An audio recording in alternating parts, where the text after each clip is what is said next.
नमस्कार दर्शक बंधु। आज क्षुद्र भिडियो आपण मानक स्वागत। दर्शक बंधु, प्रत्येक लोक माने निज घरे शंख रखि थांती। दर्शक बंधु, कौन आपण माने जानिछंती घरे शंख रखिबा द्वारा कौन लाभ होइथाए एवं कौन क्षति होइथाए। घरे शंख रखुतिले करंतु एही 7टी नियमर पालन।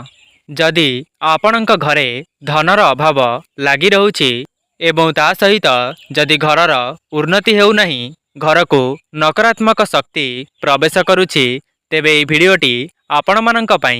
दर्शक बंधु, आजिर এই ভিডিওটি रे मु आपण मानकु कहिबी जदि आपणक घरे शंख रखु थांती तेबे शंखर 7टी नियम को पालन करंतु, जहा द्वारा आपणक घर को सकारात्मक शक्तिर प्रवेश हेब एवं आपणक परिवाररु समस्त दुख जंत्रणा दूर होई आपणक घर को माँ लक्ष्मींकर आगमन कराइब एवं निज घरे माँ लक्ष्मींकर स्थिर वास सदा सर्वदा रहिब। दर्शक बंधु, आम हिंदू धर्म अनुसार शंखर मान्यता बहुत अधिक रही। कारण जेतेबेले समुद्र मंथन हेउथिला सेथि मध्यरु जेउ 14टी रत्न बाहरिथिला सेही मध्यरु शंख भी गोटिए अटे। सेही समुद्र मंथनरु देवी लक्ष्मी मध्य प्रकट होइथिले। सेथिपाई माँ लक्ष्मींकर शंखध्वनि अत्यंत प्रिय होइथाए। दर्शक बंधु, जेउ घरे शंख रही थाए माँ लक्ष्मींकर विशेष कृपा सेही घर उपरे बजाय रही थाए। माँ लक्ष्मींकर आशीर्वादरु सेही घर उपरे केबे भी धन संपत्तिर एवं सुख सौभाग्यर अभाव होई न थाए। एहा सहित श्री विष्णुंकर मध्य अत्यंत प्रिय होइथाए एही शंख। सेथिपाई श्री विष्णु सदा सर्वदा निज हाथरे शंख धारण करिथांती। दर्शक बंधु, कौन आपण माने जानिछंती वास्तुशास्त्र अनुसारे घरे शंख रखिबा द्वारा घर को सकारात्मक शक्तिर आगमन होइथाए। किंतु शंख रखिबार शुभ फल एवं माँ लक्ष्मींकर कृपा सेतेबेले मिलिथाए जेतेबेले शंख सहित जड़ित एही 7टी नियम को पालन करा जाए। शंख रखिबार सेही 7टी नियम को मु आपण मानंकु भिडियो रे आगरे बताइबा पई जाउछि। एहा पूर्वरु आपण मानंकु अनुरोध, भिडियो को लाइक करी कमेंट बॉक्स रे जय माँ लक्ष्मी अवश्य लिखि दियंतु एवं भिडियो को बहुत मात्रा रे शेयर करंतु। दर्शक बंधु, जे कोनोसी पूजा हेउ किंबा शुभ कार्य हेउ आमे सर्वप्रथमे शंख को बजाई करी पूजार आरंभ करि थांती। केवल जे खाली विशेष पूजा नुहे, आमे माने प्रत्येक दिन सकाळु पूजा करिबा समय रे एवं संध्या समय रे शंख बजाई थाउ। एहा द्वारा घरे जो नकारात्मक शक्ति रही थाए किंबा घरर चतुर्पार्श्वरे जे कोनोसी भी नकारात्मक शक्ति रही थाए ताहा दूर होई थाए। सेथिपाई प्रत्येक लोक निज घरे शंख रखि थांती एवं सकाळे पूजा करिबा समय रे शंख बजाई थांती। दर्शक बंधु, शंख सहित जड़ित 7टी नियम रही जहाकु करिबा द्वारा माँ लक्ष्मींकर विशेष कृपा आपणक उपरे एवं आपणक परिवार उपरे प्राप्त होइथाए। दर्शक बंधु, प्रथम नियम, शंख को सबुबेले पूजा घरे रखिबा उचित। माँ लक्ष्मींकर प्रिय जिनिष मध्यरु शंख हेउछि गोटिए जिनिष। सेथिपाई शंख को सबुबेले सफा सुतुरा एवं भल जगारे रखिबा उचित। पूजा घर अन्य घर मानक अपेक्षा सबुठारु परिष्कार घर होइथाए। सेथिपाई आपण माने शंख को निज पूजा घरे निश्चय रखंतु। ता सहित आपण माने सेही शंख को कौनसी नाली किंबा हलदिया कपड़ा उपरे रखि पारिबे एवं सेही शंख को नहीं माँ लक्ष्मींक पाखरे रखंतु। एपरी करिबा द्वारा माँ लक्ष्मींकर विशेष कृपा आपण माने पाई पारिबे। दर्शक बंधु, आपण माने गोटिए कथार ध्यान रखिबे, जेतेबेले आपण शंख रखुचंती शंख रखिबा स्थान रे आपण माने कौनसी कपड़ा किंबा पेपर को रखि पारिबे, किंतु केबे हेले शंख को तळे रखिबे नाही। एपरी करिबा द्वारा शंखर अपमान होइथाए एवं माँ लक्ष्मी मध्य आपणक उपरे रुष्ट होइथांती। सेथिपाई आपण माने पूजा करि सारिबा परे शंख को केबे हेले तळे रखिबेनी। दर्शक बंधु, द्वितीय नियम, शंख को सबुबेले 3 थर एवं अधा बजाइबा उचित। दर्शक बंधु आपण माने जेतेबेले शंख बजाउछंती सेतेबेले 3 थर एवं अधा बजांतु। आमे माने साधारण भावरे 3 संख्या को अशुभ मानि थाउ, सेथिपई शंख बजाइबा समय रे 3 थर एवं अधा बजाइबा उचित। दर्शक बंधु आपण माने लक्ष्य करिथिबे एमिति भी लोक अछंती जेउ माने शंख को अधा अधा बजाई थांती। अधा शंख बजाइबा केबे भी उचित नुहे। जदि आपण माने पूरा शंख बजाई पारु नाहंती तेबे किछि कथा नाही, किंतु आपण माने केबे भी अधा शंख बजांतु नाही। एपरि करिबा द्वारा घरे धनजनित समस्या देखा देई थाए।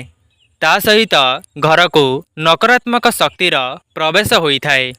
सेथिपई आपण माने चेष्टा करंतु जदि भी शंख बजाउछंती तेबे पूरा बजाइबा पई। आपण माने सकाळे पूजा करंतु किंबा संध्या समय रे पूजा करंतु, चेष्टा करंतु 3 थर एवं अधा बजाइबा पई। दर्शक बंधु एबे तृतीय नियम, शंख बजाई सारिबा परे शंख को शुद्ध करंतु, अर्थात शंख को धोई करी रखंतु। पूजा करिबा पूर्वरु किंबा पूजा करि सारिबा परे आपण माने जेतेबेले शंख को व्यवहार करूचंती सर्वप्रथमे ताकु भल भावरे शुद्ध करंतु। दर्शक बंधु बहुत लोक अछंती जेउ माने शंख को बजाई सारिबा परे सेमिति ही रखी दियंती, किंतु दर्शक बंधु सेपरि केबे भी करंतु नाही।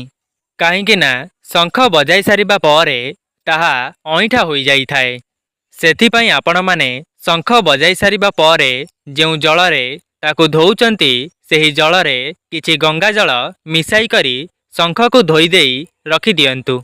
जदि भी आपणक पाखरे गंगा जल नाही तेबे आपण केवल शुद्ध जलरे ही धोई करी गोटिए सफा कपड़ारे पोछि ठाकुरंक पाखरे रखी दियंतु। एबे जानिबा चतुर्थ नियम। दर्शक बंधु शंखर मुह सबुबेले ऊपर आड़कू करिकी रखंतु। शंख द्वारा आम घर को सकारात्मक शक्तिर आगमन होई थाए। सेथिपई शंख को ठीक दिगरे एवं ठीक जगारे रखिबा दरकार। आपण माने ठाकुरंक पाखरे जेतेबेले शंख को रखुचंती सेतेबेले शंखर मुख को सबुबेले ऊपर आड़कू करिकी रखंतु। एहा द्वारा शंखरु बाहारुथिबा समस्त सकारात्मक शक्ति सारा घर को व्यापी थाए। ता सहित घरर वातावरण दैवी शक्ति प्रभाव रे बढ़ी चली थाए।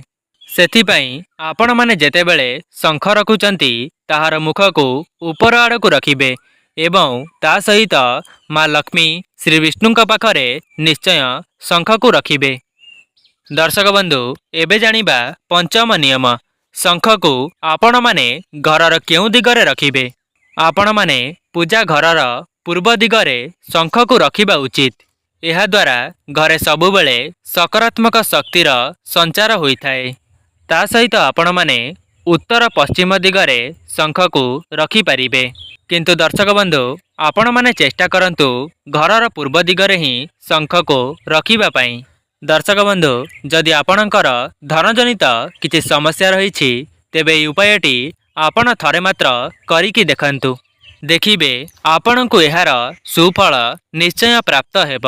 प्रत्येक दिन पूजा करिबा समय रे शंखरे गंगा जल भरी करी माँ लक्ष्मींक निकटरे रखि दियंतु एवं पूजा करि सारिबा परे सेही गंगा जल को संपूर्ण घरे एवं घर चतुर्पार्श्वरे छिंचन करि दियंतु एवं जेउ स्थान रे आपण माने धन रखिचंती सेही स्थान रे मध्य सेही गंगा जल को छिंचन करिवे। एहा द्वारा आपणक घरे जहा भी धनजनित समस्या अछि ताहा दूर हेबा सहित माँ लक्ष्मींकर कृपा प्राप्त करिथांती। दर्शक बंधु एहा थिला षष्ठ उपाय। एबे जानिबा सप्तम उपाय विषय रे। दर्शक बंधु शंख को केबे हेले अकारण रे किंबा खाली रे बजाइबा उचित नुहे। आपण माने देखिथिबे बहुत लोक एमिति भी अछंती शंख बजाइबा पई अभ्यास करिथांती एवं जेतेबेले नहीं सेतेबेले शंख को बजाई थांती, जहाँकि जमारू भी शुभ लक्षण नुहे। बिना कौनसी कारण रे किंबा बिना कौनसी पूजारे शंख बजाइबा उचित नुहे। जदि भी आपणको शंख बजाइबार अभ्यास करिबार अछि तेबे आपण माने ध्यान रखिबे पूजा करिबा पूर्वरु किंबा पूजा करि सारिबा परे ସେହି କିଛି ସମୟ ମଧ୍ୟରେ ହିଁ ଆପଣମାନେ ଶଙ୍ଖ ବଜାଇବା ଅଭ୍ୟାସ କରିପାରିବେ। କିନ୍ତୁ ଅକାରଣରେ କିମ୍ବା ଯେକୌଣସି ସମୟରେ ଶଙ୍ଖ ବଜାଯାଏ ନାହିଁ। ଏପରି କରିବା ଦ୍ୱାରା ଘରକୁ ନକାରାତ୍ମକ ଶକ୍ତିର ଆଗମନ ହୋଇଥାଏ ଏବଂ ଘର ଲୋକମାନଙ୍କର ସ୍ୱାସ୍ଥ୍ୟଜନିତ କିଛି ସମସ୍ୟା ଦେଖା ଦେଇଥାଏ। ଦର୍ଶକ ବନ୍ଧୁ, ଶଙ୍ଖ ଅତ୍ୟନ୍ତ ପବିତ୍ର ଅଟେ। ତାହାକୁ ଧରିବା ଦ୍ୱାରା ମଧ୍ୟ ଆମେ ପବିତ୍ର ହୋଇଥାନ୍ତି। ସେଥିପାଇଁ ମୁଁ ଆପଣମାନଙ୍କୁ ଶଙ୍ଖ ସହିତ ଜଡ଼ିତ ଯେଉଁ 7ଟି ନିୟମ କହିଲି, କେବଳ ଥରେ ମାତ୍ର ଆପଣ ପାଳନ କରିକି ଦେଖନ୍ତୁ ଏବଂ ଆପଣ ନିଜେ ହିଁ ଅନୁଭବ କରିବେ ଆପଣଙ୍କ ପରିବାରରେ କେତେ ମାତ୍ରାରେ ଉନ୍ନତି ହେଉଛି। ତେବେ ଦର୍ଶକ ବନ୍ଧୁ, ଆଶା କରୁଛି ଏହି ଭିଡ଼ିଓ ମାଧ୍ୟମରେ ଆପଣମାନେ ବହୁତ କିଛି ଜାଣିବାକୁ ପାଇଥିବେ। ଯଦି ଆପଣମାନଙ୍କୁ ଭିଡ଼ିଓଟି ଭଲ ଲାଗିଥାଏ, ଭିଡ଼ିଓକୁ ଲାଇକ୍ କରି କମେଣ୍ଟ ବକ୍ସରେ ଜୟ ମା ଲକ୍ଷ୍ମୀ ଅବଶ୍ୟ ଲେଖିଦିଅନ୍ତୁ। ଆଜି ପାଇଁ ରହୁଛି, ନମସ୍କାର।